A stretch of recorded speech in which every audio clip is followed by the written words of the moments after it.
The ground shook under my boots before I even heard the first shot. Dust and smoke rolled across the canyon like a living thing, and somewhere behind that wall of gray, 3 alien soldiers were moving toward me with weapons raised. I had no time to think. I had no time to plan. There was only the next second, and the one after that. My name is Ethan Cole.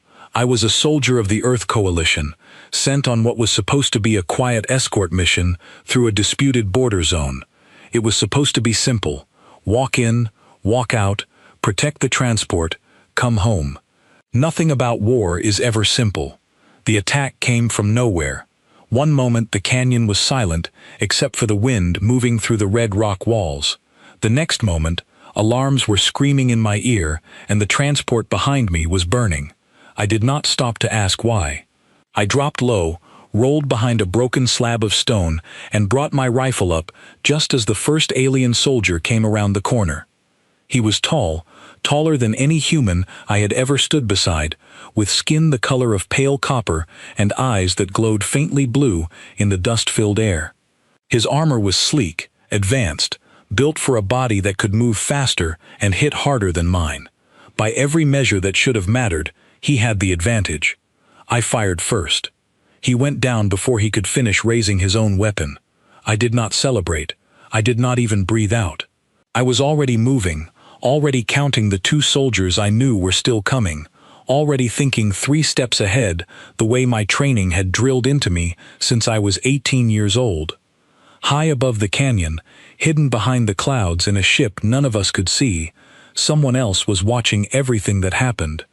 Her name was Illyra, and she was the crown princess of the Varellan Empire, one of the oldest and most powerful civilizations among the stars. She was not supposed to be anywhere near this mission.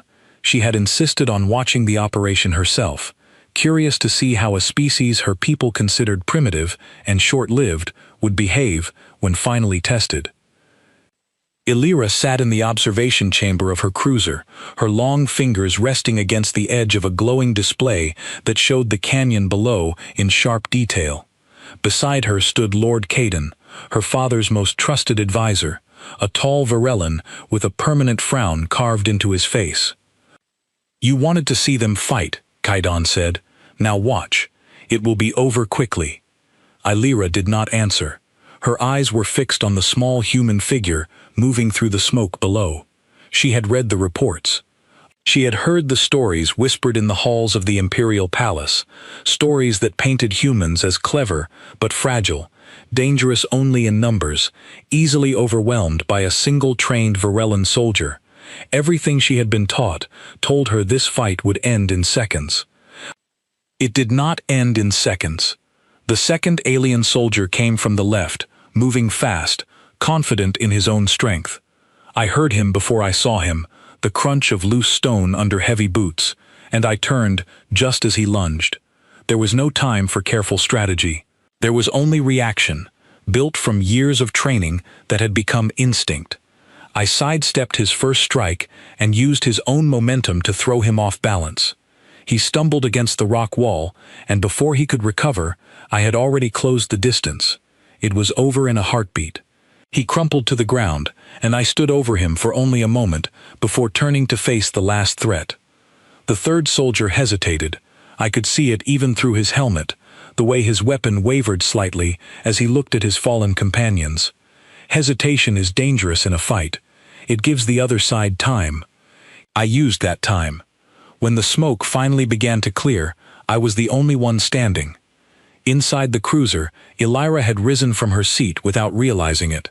Her hand was pressed flat against the display, as if she could reach through the glowing light and touch the scene below. 3 of her father's soldiers, trained since childhood in combat, chosen for this very mission because of their skill and strength, lay defeated by a single human who had been given no advantage except his own will to survive.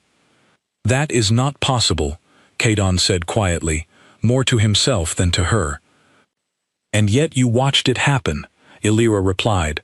Her voice was steady, but her mind was racing. Everything she had been told about humans suddenly felt smaller, thinner, like a story that could not hold up against what she had just seen with her own eyes. Down in the canyon, I lowered my rifle and forced myself to breathe. My hands were shaking, not from fear, but from the flood of adrenaline finally leaving my body. I looked around at the wreckage of the transport, at the smoke still curling into the sky, and felt the weight of what had just happened settle onto my shoulders. I had survived. That should have felt like a victory. Instead, it felt heavy, the way it always did after a fight like this. There was no music playing in my head, no sense of triumph. There was only the silence of the canyon and the knowledge that 3 lives had ended so that mine could continue. I checked my communicator, but the signal was jammed, likely by whoever had planned this ambush. I was alone, cut off from my unit, standing in a canyon on a planet that did not belong to my people, surrounded by the aftermath of a fight I had not chosen. Above me, unseen, Illyra continued to watch. She had ordered the cameras to remain focused on me, unwilling to look away. She wanted to understand what she had just witnessed. Was this human simply a trained killer, as her people had feared, or was there something else happening in that dust-covered canyon? She did not have to wait long for her answer. I walked slowly toward the fallen soldier closest to me, the one who had hesitated before the end. Something about the way he had frozen, the way his weapon had wavered, stayed with me. In my years of service, I had learned to read the difference between a soldier who fought because he believed in something and a soldier who fought because he had no other choice. This one, I was almost certain, had been the second kind. I knelt down beside him. His helmet had cracked during the fight, and beneath it, I could see his face clearly for the first time. He looked young, younger than I had expected. His eyes, still open, held an expression I recognized immediately, because I had felt it myself more times than I wanted to admit. It was fear, the kind that comes from being thrown into a fight you never wanted to be part of. In the cruiser above, Illyra leaned closer to the display, her breath catching in her throat. "What is he doing?" Kaidan murmured, confusion clear in his voice. I reached out and gently closed the young soldier's eyes. My hand was still trembling, but I steadied it as best I could. I did not know his name. I did not know where he came from, whether he had a family waiting for him somewhere, whether he had wanted any part of this war. All I knew was that he was gone, and that his death, like every death in this endless conflict, felt like a failure of something larger than either of us. I stayed there for a long moment, kneeling in the dust beside him, my head bowed. It was not a performance. There was no one I believed was watching. I did what I always did after a fight, the same thing my father had taught me long before I ever put on a uniform. Respect the fallen, he used to say, even the ones who tried to end you. They were someone's son too. High above, Illyra felt something shift inside her chest, something she did not have a word for yet. She had expected cruelty. She had expected coldness, or perhaps a warrior's pride in victory. She had not expected to see a human soldier weep silently over the body of an enemy soldier, showing more grief in that quiet moment than she had ever seen displayed in the halls of her own empire. "Continue recording," she said softly. "I want every second of this saved." Kaidan studied her carefully, his frown deepening, though he said nothing more. I finally rose to my feet, wiping my eyes with the back of my glove before turning to check on the last 2 bodies. I gave each of them the same quiet respect, the same silent moment, before finally forcing myself to focus on the situation at hand. I needed to find shelter. I needed to re-establish contact with my unit. I needed to survive long enough to make it back home. As I moved through the smoke, unaware of the eyes watching me from far above, I had no idea that this small, quiet act of humanity was about to change everything. I had no idea that somewhere in the sky, a princess of an empire far older and more powerful than my own, was staring at the screen in front of her, questioning everything she had ever believed about my people. I only knew that the fight was over, and that I was still alive to see another sunrise, however uncertain that next sunrise might be. The canyon grew quiet around me as the last of the smoke began to clear. I found a narrow crevice in the rock wall, just wide enough to offer some cover, and settled in to wait for my communicator to find a signal again. My hands had finally stopped shaking, but my mind was still turning over everything that had happened. I thought about the young soldier I had knelt beside, wondering again who he might have been before this war swallowed him whole. I thought about how easily things could have gone differently, how one wrong move on my part could have left me lying in that dust instead of him. War never felt like the stories people told about it back home. It never felt like glory. It only ever felt like loss, wrapped in the thin disguise of survival. I did not know it yet, but far above me, a decision was already forming in the mind of someone who held more power than I could imagine. Illyra continued to watch the recording long after the fight had ended, replaying the moment I knelt beside the fallen soldier again and again, searching for some sign that it had been calculated, some proof that would fit neatly into everything she had been taught about humans. She found none.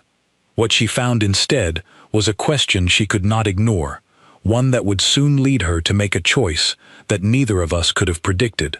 But that choice was still to come. For now, in the fading light of that canyon, I was simply a soldier trying to survive one more day, unaware that I had already caught the attention of someone whose next move would change the course of everything that followed. Night began to fall over the canyon, painting the red rock in deep shades of purple and gray. I kept my back against the stone, my rifle resting across my knees, and waited. Somewhere out there, my unit was searching for me. Somewhere far above, a princess was watching a recording of my quietest, most private moment, and deciding that everything she thought she knew about my kind might be wrong. I closed my eyes for just a moment, allowing myself to feel the exhaustion of the day. Tomorrow would bring new challenges. Tomorrow would bring answers I did not yet know I needed. But for now, in the silence of the canyon, I allowed myself to simply breathe, grateful to still be alive, and unaware that my life was about to change forever. Morning came slowly over the canyon, the sky shifting from deep purple to a pale orange that reminded me of sunrises back home, though the two suns hanging low over this world made the light feel strange and unfamiliar. I had not slept, not really. I had dozed in short bursts, my rifle always within reach, my ears straining for any sound that did not belong. By the time the light grew strong enough to see clearly, I had made my decision. Staying in one place was not safe. My communicator was still dead, and I could not be certain whether the ambush had been an isolated attack or the beginning of something larger. I gathered what supplies I could carry from the wreckage of the transport and began moving along the canyon floor, following the direction I hoped would lead back toward friendly territory. I did not get far before I heard the sound of engines above me. I dropped to the ground instantly, pressing myself against the base of the canyon wall, my heart pounding as I looked up. A single small craft was descending from the clouds, sleek and silver, unlike anything I had seen in human design. It moved with a grace that felt almost unnatural, settling gently onto a flat stretch of rock less than 50 meters from where I hid. For a long moment, nothing happened. The craft simply sat there, humming quietly, its surface reflecting the morning light. Then a panel slid open, and someone stepped out. It was Illyra. She wore no armor, no visible weapons, only a long flowing garment, the color of deep blue, that seemed to shift slightly as she moved, catching the light in ways that reminded me of water. Her skin held the same pale copper tone as the soldiers I had fought the day before, but her eyes were sharper, more curious than threatening. She stood at the edge of the craft and looked out across the canyon, as if searching for something specific. I stayed hidden, my rifle raised, unsure what to make of this. Every instinct told me this could be another trap, and yet something about the way she stood there, alone and unarmed, made me hesitate before making any move. "I know you are there," she said. Her voice carried clearly across the open space, calm and steady. "I watched you yesterday. I am not here to fight." I did not move. I did not answer. Trust was not something I gave easily, especially not after losing 3 attackers to an ambush I still did not fully understand. "My name is Elira," she continued, taking a slow step forward, her hands open at her sides. "I saw what you did. After the fighting ended, I saw how you knelt beside the one you had defeated. I have questions, and I believe you may be the only one who can answer them." I finally rose from my hiding place, keeping my rifle low but ready. Up close, she looked younger than I had expected, though something about the way she carried herself made it clear she held far more authority than her age might suggest. "You attacked my transport," I said. My voice came out rougher than I intended, still worn from the night before. "I did not," she replied immediately. "That attack was not ordered by me, nor by my father. I believe it was carried out by a faction within my own empire who wishes to see peace talks between our peoples fail before they even begin." I studied her carefully, searching for any sign of deception.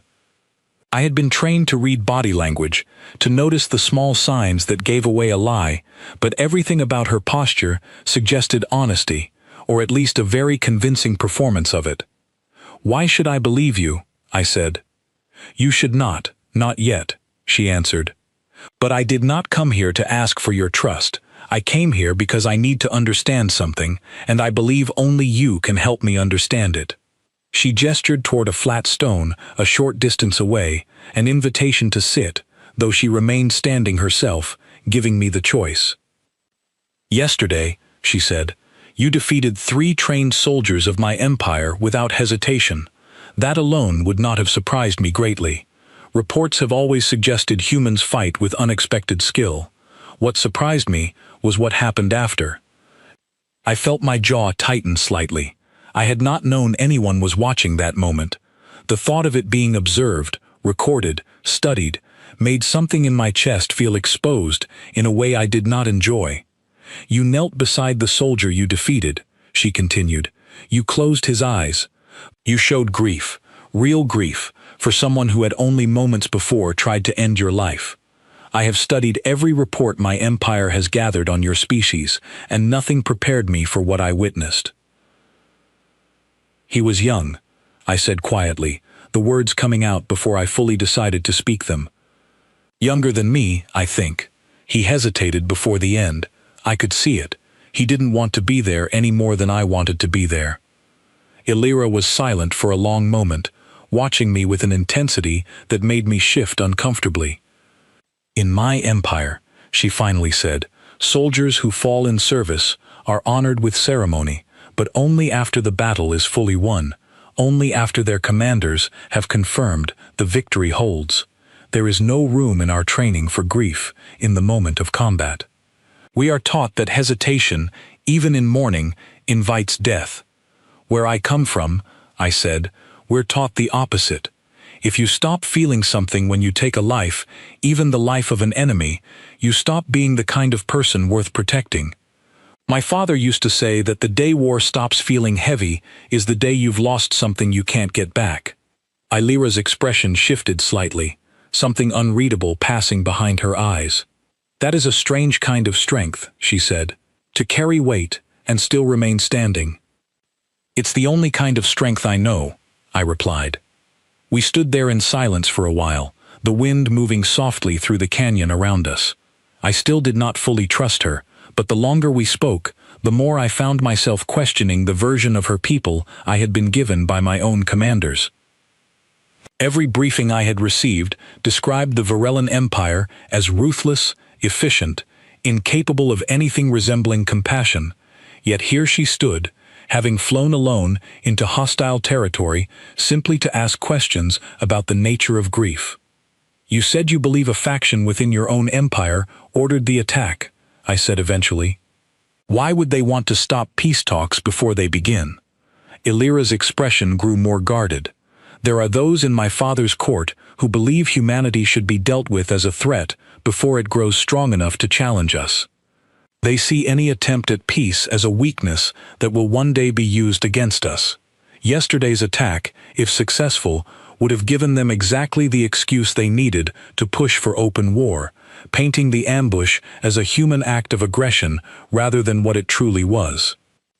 "So I was set up," I said, the realization settling heavily in my stomach. Both sides were. "Yes," she said, "and I believe it will not be the last attempt." I ran a hand through my hair, exhaling slowly as I tried to process everything she had told me. If what she said was true, then the danger I had faced the day before was only the beginning of something far larger, something with consequences that reached well beyond one canyon on one distant world. "Why are you telling me this?" I asked. "You could have let me die out here. You could have let your faction finish what they started." "Because I do not believe my empire's future should be decided by those who see only fear and ambition," Illyra said, her voice firm despite its softness. "And because after what I witnessed yesterday, I no longer believe the reports my people have gathered about your kind. I need to understand humanity for myself, not through the words of advisors who have never once set foot on your world." Her honesty caught me off guard. I had expected diplomacy, careful words chosen to manipulate or persuade. Instead, she simply told me the truth, even when it clearly put her in a difficult position. "There's something else," she added after a pause. "The soldier you knelt beside. His name was Doran. He was newly assigned to Border Patrol, barely out of training.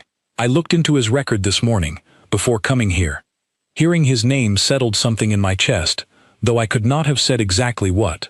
It made the moment from the day before feel more real, more permanent, knowing that the young soldier I had mourned had a name, a history, a life that had existed before it ended in that canyon. "Thank you for telling me," I said quietly. "I thought you should know," Illyra replied. "It seemed important to you." We continued talking as the twin suns climbed higher into the sky, the conversation slowly shifting from cautious questioning to something closer to genuine exchange. She asked about human customs, about how we trained our soldiers, about why grief and strength were not seen as opposites in my culture the way they seemed to be in hers. I asked about her empire, about the political tensions she had described, about what kind of peace she believed was possible between our two peoples. It was strange, sitting there in the aftermath of violence, speaking so openly with someone whose people had, only a day before, tried to kill me. And yet the longer we spoke, the more I realized how much of the conflict between our species had been built on assumptions neither side had bothered to question. "My unit will be searching for me," I said eventually, glancing toward the horizon. "If they find us together, they may not understand. Nor will my father's court, if word reaches them that I met with a human alone," Illyra admitted. "But I believe this meeting was necessary, regardless of the risk." She reached into a small pouch at her side and withdrew a thin metallic device, offering it to me. "This will allow you to contact me directly without going through official channels. I do not know yet what must be done to stop the faction that ordered yesterday's attack, but I believe we will need to work together to prevent further bloodshed." I hesitated before taking it, aware of how much trust the gesture required from both of us. Finally, I closed my hand around the device, feeling its cool weight against my palm. "I don't know what kind of peace is possible between our people," I said honestly, "but I'm willing to try, if you are." "I am," Illyra said, and for the first time since she had stepped out of her craft, I saw something like relief cross her features. In the distance, the faint sound of approaching engines reached my ears, and I recognized the pattern immediately as belonging to my own unit's search craft. Illyra heard it too, and stepped back toward her own vessel. "We will speak again soon," she said. "Be careful, Ethan Cole. I do not believe yesterday's attack was the last attempt to keep our peoples from understanding one another." "I'll be careful," I said. "You should be too." She offered a small nod before disappearing into her craft, which rose smoothly into the sky and vanished into the clouds within moments, leaving no trace that she had ever been there at all. I stood alone in the canyon once more, the device she had given me still warm in my hand, and watched as my own unit's search craft finally came into view, descending toward my position. As relieved as I was to see them, my mind remained fixed on everything Illyra had told me, on the faction within her empire willing to sacrifice peace for the sake of fear, and on the uncertain path that now stretched out ahead of both of us. The war I had been trained to fight suddenly felt far more complicated than anything my commanders had prepared me for, and as the search craft landed and familiar voices called out my name, I realized that surviving the ambush had only been the beginning of a much larger battle, one that would test not just my skill as a soldier, but everything I believed about what it meant to seek peace in a galaxy that seemed determined to choose war. 3 weeks passed before I heard from Illyra again. In that time, I returned to my unit's forward base, gave my report to Captain Owen Hale, and spent long nights turning over every detail of what had happened in that canyon. I told my commander about the ambush, about the faction Illyra had described, but I said nothing about the device hidden in my gear or the promise we had made to each other. Some things, I decided, were not ready to be shared, not until I understood them better myself. Captain Hale was a steady man, the kind of officer who listened more than he spoke, and he accepted my report without pushing too hard for details I was unwilling to give. Still, I could tell he sensed something had changed in me since the mission. I moved differently. I watched the horizon differently, as if waiting for a signal I could not explain. That signal came on a quiet evening, while I sat alone near the edge of the base, watching the sun set behind the distant mountains. The device Illyra had given me grew warm in my pocket, a soft pulse that told me a message was waiting. I stepped away from the base, out of sight of the security cameras, and activated it. Illyra's voice came through clearly, though the connection carried a faint static that suggested she was speaking from somewhere far away. "Ethan," she said, "I need to speak with you, somewhere private. Somewhere neither of our people will be watching." We arranged to meet at a neutral point, a small moon between our two territories that had been left uninhabited due to its harsh, rocky terrain. I requested leave from Captain Hale, telling him only that I needed time to process the events of the ambush, and he granted it without question, though the look in his eyes told me he suspected there was more to the story. When I arrived at the meeting point, Illyra was already there, standing beside her craft with a tension in her posture that I had not seen during our first meeting. Beside her stood another figure, a Varellan soldier I did not recognize, tall and quiet, watching the surrounding landscape with careful attention. "This is Threx," Illyra said, introducing the soldier. "One of the few in my father's guard I trust completely. He knows what I am doing, and he will not report it to the court." Threx gave me a slow nod, his expression unreadable, though I noticed the way his hand rested near his weapon, ready but not aggressive. "What's happened?" I asked, sensing immediately that something had changed since our last conversation. "The faction I told you about has grown bolder," Illyra said. "I have learned that Lord Kaidan, my father's closest advisor, is at the center of it.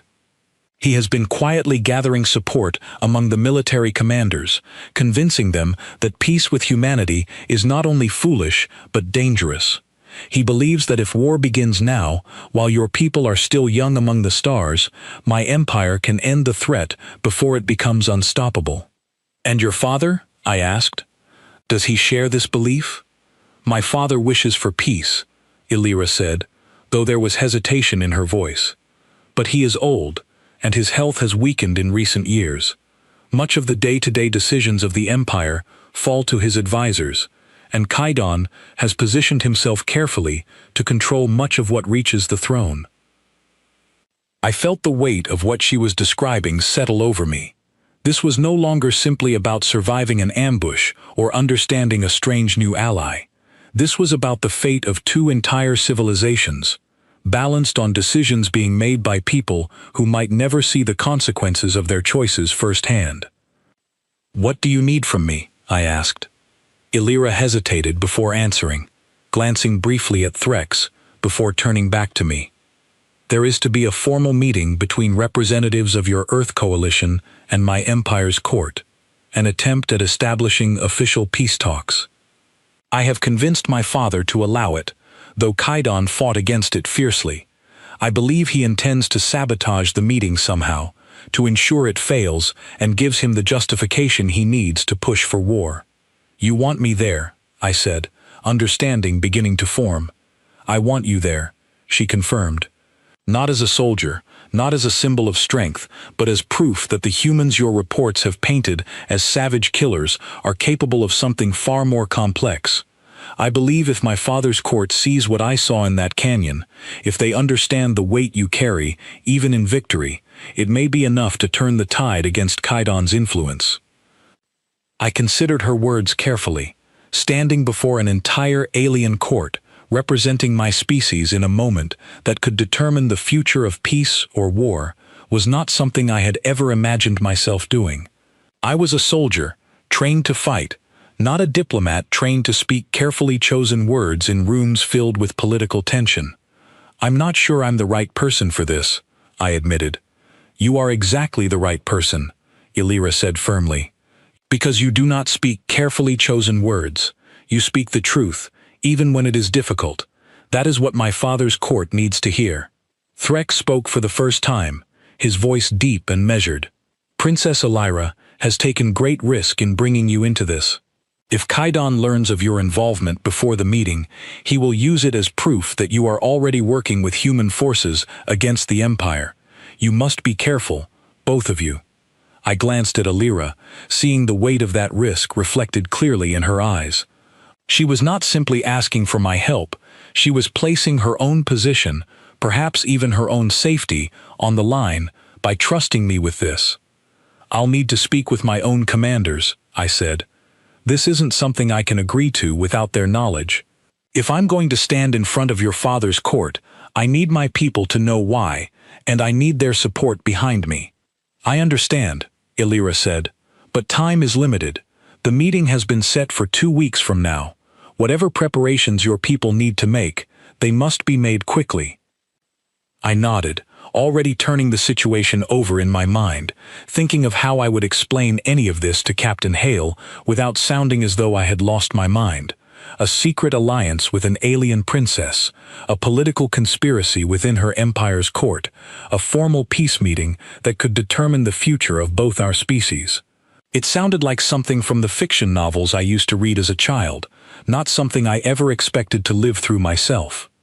There's something else, Illyra said, her voice softening slightly. Doran's family. I looked further into his records after our last meeting. He had a mother, still living, in one of the outer settlements. I sent word to her, explaining that her son had been honored, even in defeat, by the one who ended his service. I did not tell her everything, but I told her enough. I felt something tighten in my chest at her words. How did she respond? She wept, Illyra said quietly, but she also thanked me. She said it was the first time in this long war that anyone had told her the truth about how her son had died, rather than simply informing her that he had fallen in service without any further explanation. She said it gave her comfort, knowing he had not been forgotten, even by the one who defeated him. I did not know what to say to that. The weight of it settled over me slowly, the understanding that even in the chaos of that ambush, in the fear and violence of those few minutes in the canyon, something meaningful had grown from it. A mother, grieving her son, had found a small measure of peace because a stranger from another world had chosen to kneel rather than simply walk away. Thank you for telling her the truth, I said finally. I believe the truth is the only foundation strong enough to build peace upon, Illyra replied. Everything else, every carefully worded report, every political maneuver, every lie told to protect fragile alliances, eventually crumbles. Only the truth remains standing. We spoke for a while longer, discussing the details of the upcoming meeting, the arguments Kaidan was likely to raise, the arguments Illyra hoped I might help counter. Threx remained mostly silent, though he offered occasional insight into the workings of the imperial court, clearly more familiar with its politics than either Illyra or I had initially let on.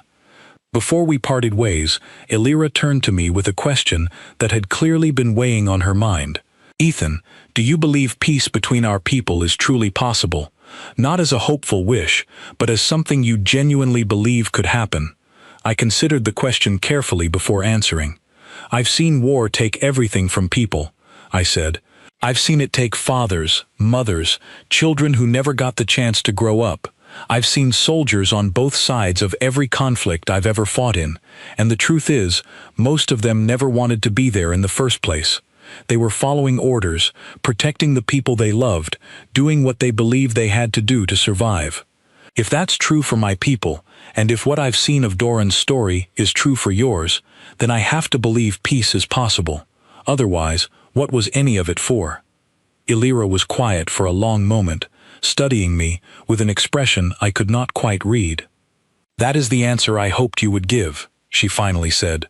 "We agreed to meet again before the formal peace talks began, to finalize the details and ensure that Kaidan's faction would not catch either of us unprepared." As Illyra and Threx returned to their craft and disappeared into the darkening sky, I stood alone on that rocky moon, staring up at the stars scattered above me, thinking about how strange it was that a mission which had begun with an ambush in a dusty canyon had somehow led me here, standing at the edge of a decision that could shape the future of two entire worlds.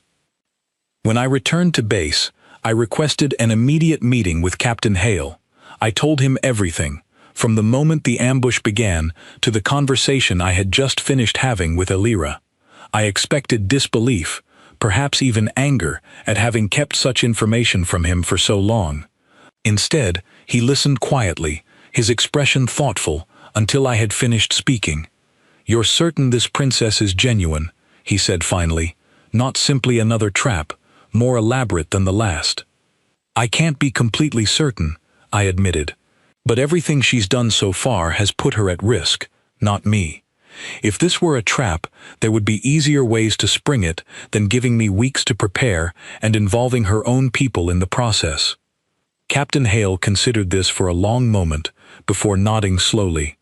"I'll bring this to command. If there's a genuine chance at peace talks, one that could prevent further losses like the ones we suffered in that canyon, it's worth pursuing carefully. But you'll need to understand, Cole, if this goes wrong, if this is some elaborate scheme we don't yet understand, the consequences could be severe, for you and for all of us." "I understand," I said, "but I don't think it's a trap. I think she genuinely wants this war to end before it starts." Captain Hale studied me for a long moment, then finally allowed himself a small, tired smile.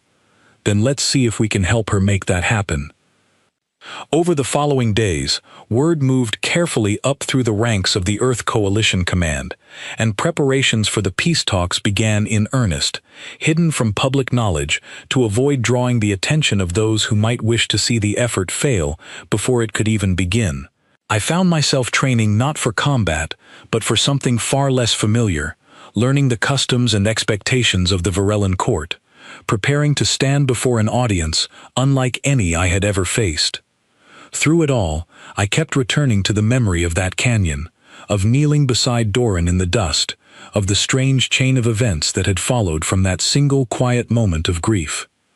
I did not know yet whether the peace talks would succeed, whether Kaidan's influence could be overcome, or whether the fragile trust between Illyra and myself would be enough to hold back the tide of a war that both our peoples seemed, in some corners, so eager to begin. But I knew that I was willing to try, and as the day of the meeting drew closer, I held on to that willingness like the only steady ground beneath my feet, unaware of just how dangerous the road ahead would truly become. The imperial palace of the Varellan Empire rose from the center of its capital city like a mountain carved by careful hands, its towers catching the light of the twin suns in sheets of gold and silver. I had seen pictures during my preparation, but nothing had truly prepared me for the scale of it, the sheer weight of history and power that seemed to radiate from every wall. I arrived alongside a small delegation from the Earth Coalition, led by an experienced diplomat named Owen Marsh, a calm and careful man who had spent years negotiating agreements between difficult and distrustful parties. Captain Hale had insisted on accompanying us as well, unwilling to let me walk into an unfamiliar court without at least one familiar face beside me.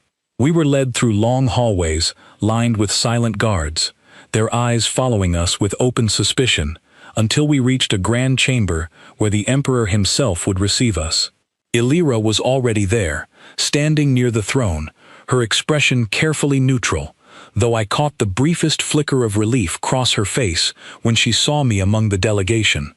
The Emperor, an aging Varellan with silver markings tracing intricate patterns across his weathered skin, sat upon a throne carved from dark stone.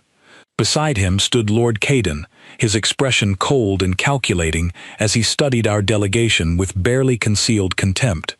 The formal proceedings began cautiously, with careful words exchanged between Owen Marsh and the Emperor, each side testing the boundaries of what the other was willing to offer.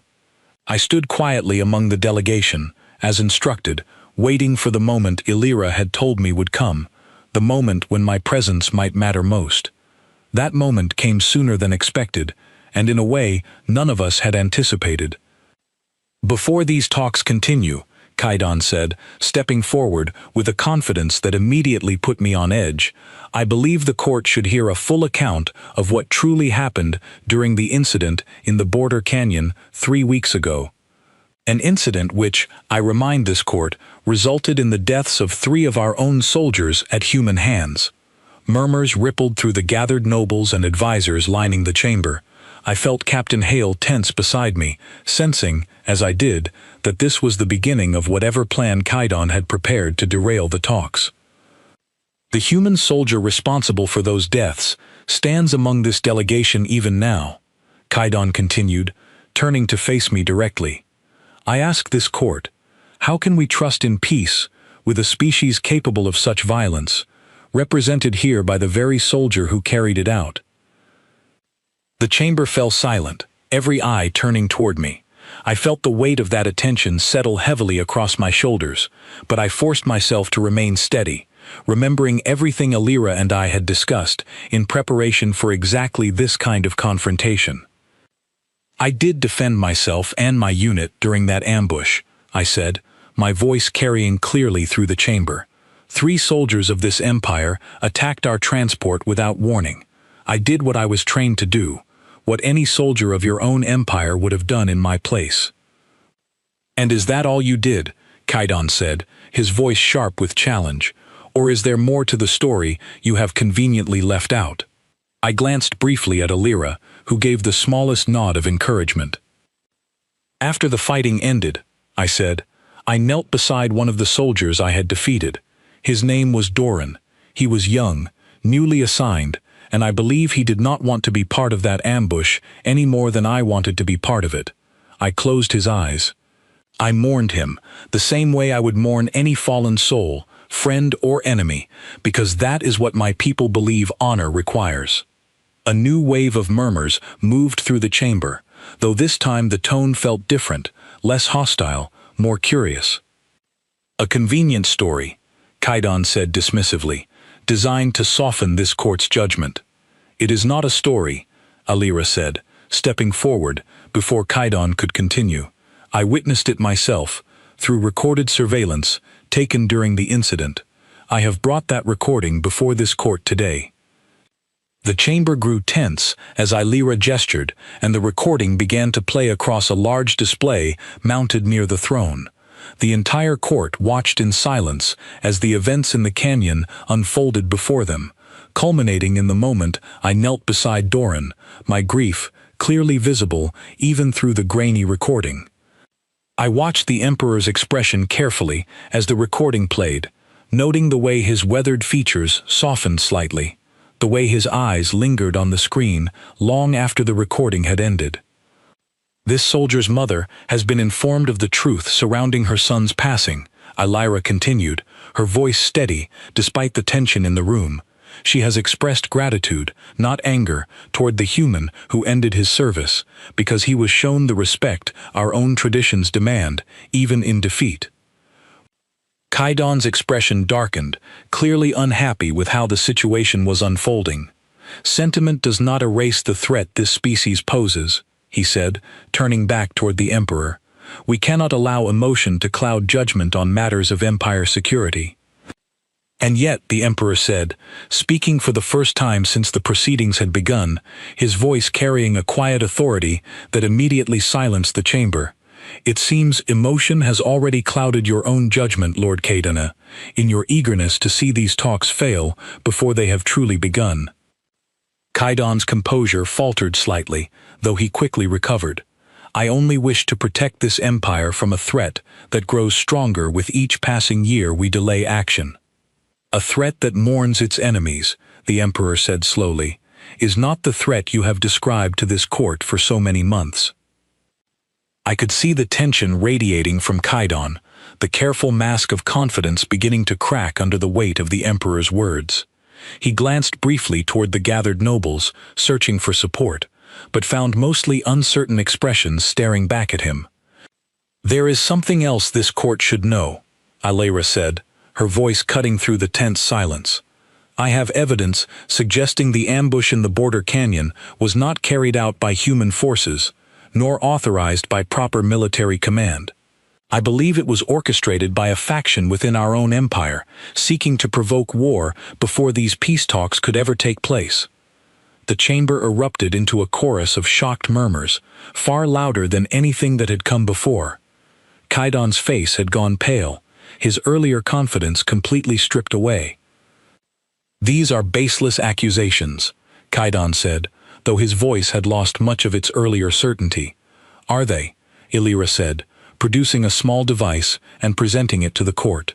"I have recovered communication logs linking military commanders under your direct authority to the planning of that ambush. Logs that trace back to orders given only days before the attack took place." I watched as the emperor's expression grew increasingly grave, his gaze shifting from the device in Alira's hand to Kaidan's rapidly deteriorating composure. "You would accuse me before this entire court," Kaidan said, though the fight had clearly gone out of his voice. "I would seek the truth before this entire court," Alira replied evenly, "and I believe the truth stands clearly before us now." The emperor raised a hand, silencing the growing murmurs that had begun to spread through the chamber once more. "Lord Kaidan," he said, his voice carrying the weight of finality, "you will be held for further questioning regarding these accusations. If they prove true, you will answer for the lives lost in that canyon, both human and Varellan." Guards moved forward to escort Kaidan from the chamber, though his eyes remained fixed on me and Alira as he was led away, a mixture of fury and disbelief etched across his features. The chamber remained silent for a long moment after he had gone, the weight of everything that had just occurred settling over everyone present. "Princess Alira," the emperor finally said, "you have taken great risk in bringing this matter before the court in such a manner." "I believe the risk was necessary, Father," Alira replied. "I could not allow this empire to be steered toward war based on lies and manipulation, not when a genuine chance at peace stood before us." The emperor turned his attention toward me, studying me carefully for a long moment. "Human soldier," he said, "you have shown a depth of honor this court did not expect from your people. My daughter speaks highly of the moment she witnessed in that canyon, and having seen it for myself, I understand why." I felt a strange mixture of relief and uncertainty settle over me, uncertain how to respond to such direct acknowledgement from a ruler whose empire had, until recently, been prepared to view my entire species as nothing more than a threat to be eliminated.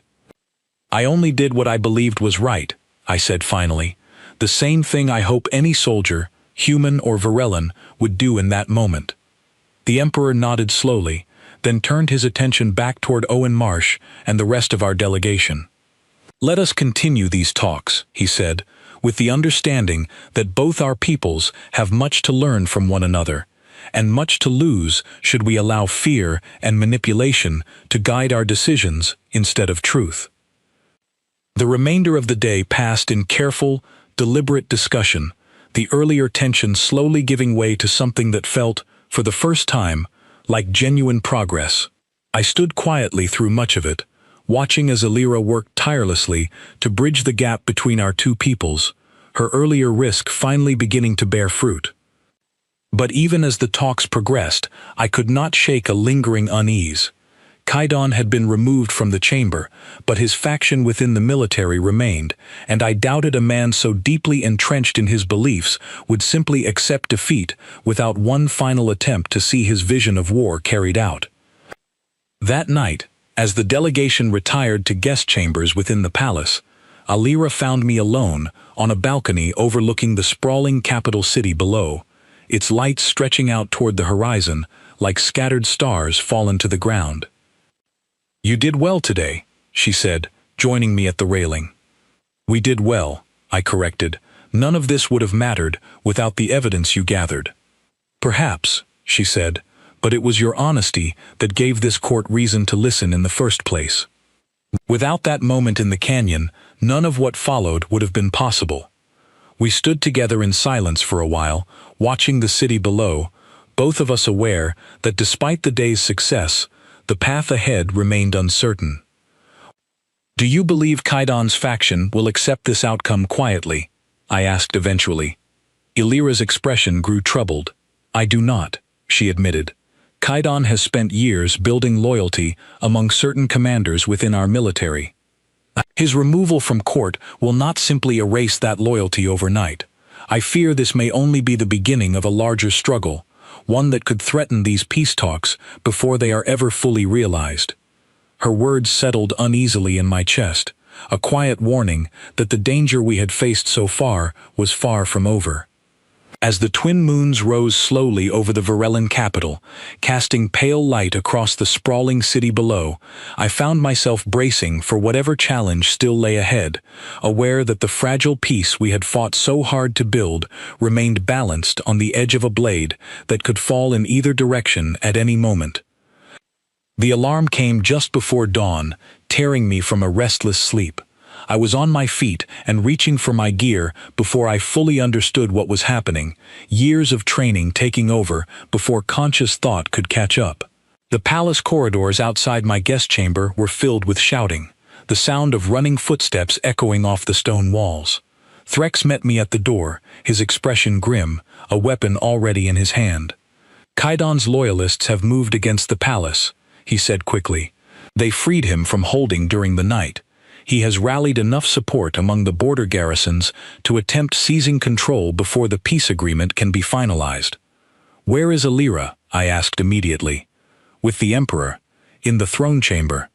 They are trying to hold the central wing, but Kaidan's forces are already inside the outer walls." I did not hesitate. I checked my weapon, grateful that Captain Hale had insisted our delegation remain armed despite the formal nature of the visit, and followed Threx through the chaotic corridors toward the heart of the palace. The scene that greeted us was one of controlled panic, palace guards moving in coordinated defense against soldiers who, until recently, had worn the same uniform. It was a strange and unsettling thing, watching Varellan fight Varellan, knowing that the Empire's own internal fractures had finally split wide open. We fought our way through corridor after corridor, Threx moving with a skill that matched anything I had seen from the soldiers in that canyon weeks before, while I focused on covering our advance, taking down anyone who stood directly in our path toward the throne chamber. There was no room for hesitation here, no space for the quiet grief I had allowed myself after that first fight. Too much depended on reaching Alira in time. We found Captain Hale and the rest of the human delegation already engaged near the central hall, having been drawn into the fighting despite their diplomatic status. Owen Marsh looked shaken but unharmed, pressed against a defensive position alongside several loyal palace guards. "Cole," Captain Hale called out as we approached, relief clear in his voice. "The throne chamber is just ahead, but Kaidan's forces have it surrounded. We need a way through." I studied the layout quickly, drawing on every bit of tactical training I had ever received. "There's a smaller passage along the eastern wall," I said, remembering the layout from earlier in the day. "If we can draw their attention toward the main entrance, a small team could slip through and reach the Emperor and Alira directly." "I will go with you," Threx said immediately. Captain Hale nodded. "We'll hold their attention here. Go, Cole. Whatever this alliance is worth, it's worth protecting now." I did not waste time with further words. Threx and I moved swiftly along the eastern corridor, avoiding the heaviest concentration of Kaidan's forces, relying on speed and careful movement rather than open confrontation wherever possible. Still, we encountered resistance twice along the way, each time resolved as quickly and carefully as circumstances allowed, my focus remaining fixed on reaching the throne chamber before it was too late. We finally reached a side entrance near the throne room, finding it guarded by only 2 of Kaidan's soldiers, clearly not expecting an approach from this direction. Threx and I moved together, coordinated despite having fought alongside each other only a handful of times, and cleared the path within moments. Inside, the throne chamber was in chaos.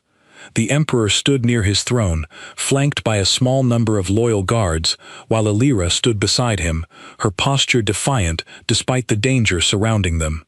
Kaidan stood at the center of the chamber, no longer hiding behind careful words and political maneuvering, his true intentions laid bare for everyone to see. "You would tear this empire apart rather than accept peace," Illyra said, her voice steady, despite the tension radiating through the room. "I would save this empire from a future none of you are prepared to see coming," Kaidan replied, his voice carrying none of the careful diplomacy he had shown during the earlier proceedings. "Humanity will grow, it will expand, and one day it will look at our territory with the same hunger we once looked at theirs. Better to end the threat now, while we still hold the advantage." "That is not strength," I said, stepping fully into the chamber, drawing every eye toward me. "That's fear, wearing the mask of strategy." Kaidan turned toward me, his expression twisting with something between contempt and desperation. "The human returns," he said, "come to die alongside the princess who so foolishly placed her trust in your kind. I've come to make sure that trust wasn't misplaced," I said, my rifle raised, steady despite the tension coiling through my chest. Kaidan's remaining loyal soldiers moved to defend him, but they were outnumbered by the loyal palace guards, who had held their position throughout the chaos, and further weakened by the arrival of Threx and myself.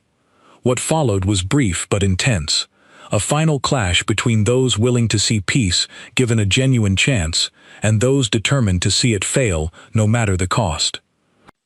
I moved through the chamber with a focus sharpened by everything I had learned since that first ambush in the canyon, careful and precise, unwilling to let fear or hesitation slow me when so much depended on the outcome. Threx fought beside me, and together we cleared a path directly toward Kaidan himself. In the end, it was Kaidan's own soldiers who hesitated first, uncertain of continuing to fight for a cause that was so clearly unraveling before their eyes. One by one, they lowered their weapons, leaving Kaidan standing alone at the center of the chamber, his plans for war finally, completely undone. "It's over," Illyra said, stepping forward, her voice carrying a quiet strength that filled the silent chamber. "Your faction has fallen, Kaidan. There is no more war left for you to start here." Kaidan looked around at his abandoned soldiers, at the Emperor watching him with grave disappointment, at Illyra standing firm despite everything he had tried to do to break the fragile peace she had worked so hard to build. Finally, his shoulders sagged, the last of his defiance draining away as palace guards moved forward to take him into custody. As the chamber slowly settled into an uneasy calm, I lowered my weapon, allowing myself, for the first time since the alarm had sounded, to breathe fully.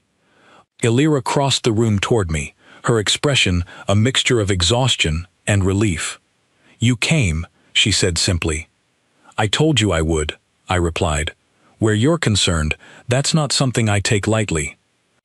The Emperor approached us slowly, his gaze moving between the two of us with a thoughtful expression. "It seems this alliance has already proven its worth, far sooner than any of us expected," he said. "Perhaps there is more strength to be found in trust between our peoples than in the fear so many have clung to for so long." In the days that followed, the peace agreement between the Earth Coalition and the Varellan Empire was formally signed, its foundation built not on careful political maneuvering alone, but on the trust that had grown between a human soldier and an alien princess who had chosen, against every expectation placed upon them, to see each other clearly rather than through the lens of fear and old assumptions. Kaidan's faction was dismantled, its remaining loyalists reassigned or removed from positions of influence, while the border garrisons that had briefly supported his rebellion were brought back under proper command, their loyalty to the Empire's true leadership restored. I remained on Varellan soil for several more weeks, helping to establish the early framework of cooperation between our two peoples, working alongside Alira as the fragile beginnings of a genuine alliance took root. It was strange, standing in a palace that had so recently been the site of violent conflict, watching human and Varellan representatives sit together at the same table, discussing trade, shared knowledge, and the slow rebuilding of trust between civilizations that had spent so long viewing each other as nothing more than threats to be eliminated.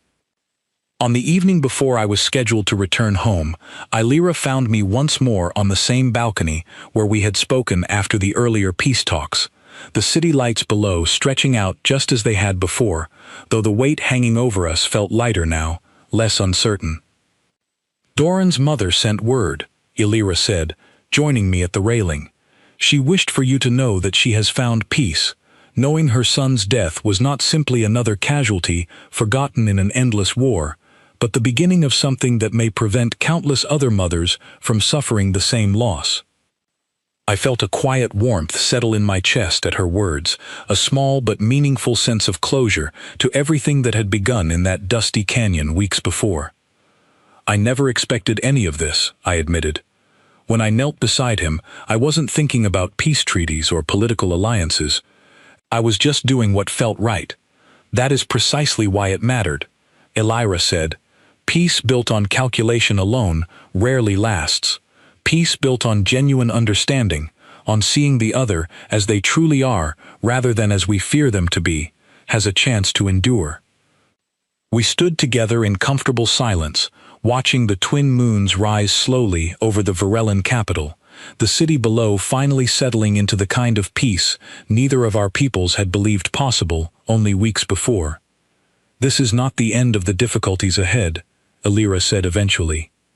"There will be others who resist this alliance, on both sides, who cling to fear rather than embrace the possibility of understanding." "I know," I said, "but I'd rather face those difficulties, working towards something worth building, than fighting a war that never needed to happen in the first place." Alira turned to look at me, a small, genuine smile crossing her features, the first I had seen from her since the chaos of that morning. "Then let us continue building it," she said, "one honest step at a time." As I prepared to return home the following day, carrying with me the beginning of an alliance neither species had thought possible, I found myself reflecting on everything that had led to this moment. It had begun with an ambush, with violence I never wanted, in a canyon far from anything I had ever called home. But it had not ended there. It had ended, or perhaps truly begun, with a simple, quiet moment of grief beside a fallen enemy, a moment that had reminded one alien princess, and through her an entire empire, that strength and compassion were never truly opposites, but two halves of the same enduring truth. The war that so many had feared was inevitable never came. In its place grew something far more fragile, far more difficult to build, but infinitely more valuable, a peace founded not on the silence of fear, but on the courage of two people willing to see each other clearly and to choose understanding over the easy certainty of conflict. And as my transport finally lifted off from Varellan soil, carrying me back toward the world I called home, I understood that whatever challenges still lay ahead, the foundation we had built together was strong enough to carry both our peoples forward into a future neither of us could have imagined when this journey first began in the quiet dust of that distant canyon.